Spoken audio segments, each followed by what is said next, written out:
painted and drawn so many times. How many of them are commissions? Absolutely none, as a matter of fact, or at least not by me. I mean, it would be the act of someone of immense vanity to continue to frequent artists for their portraits.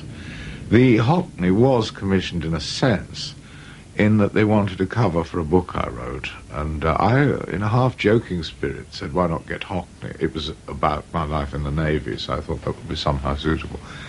And they asked him, and he said yes. I'm disturbed by your hands. You've got rather fine hands, and they're made to look like flippers.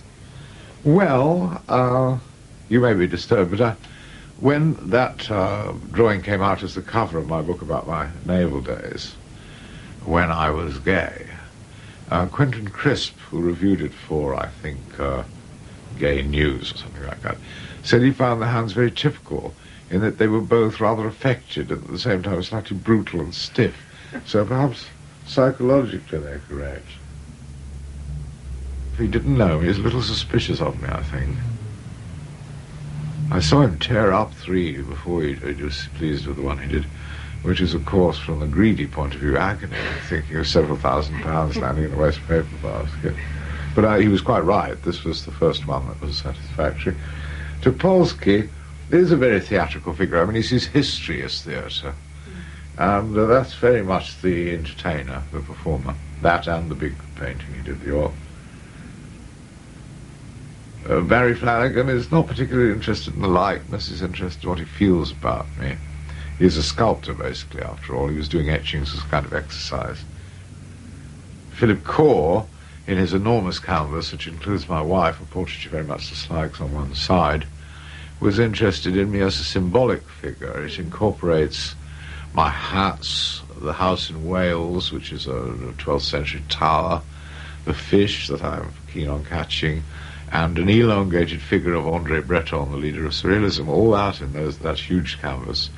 Very startling and acid in its colour clashes, I think, very fascinating. Presumably you've been photographed as many times or more than you've been painted. Yes, the photographers are even more eager to ring the bell than painters. But I'm interested in the results, in a way, because one understands very clearly that a graphic artist, of course, using his hand, his eye, and his brain, can produce something very individual. What fascinates me is that photographers, who you'd think were doing something totally mechanical, nevertheless impose their view of you, whether through lighting or exposure, their view of you onto the plate. So that one who sees you as pretentious and stupid, you come out like that, and another who sees you as masking a heart of pain under a smile, you come out like that. Others who see you as an optimistic fool, you come out like that. And I'm always fascinated by the variance between what a photographer sees and the plate he produces.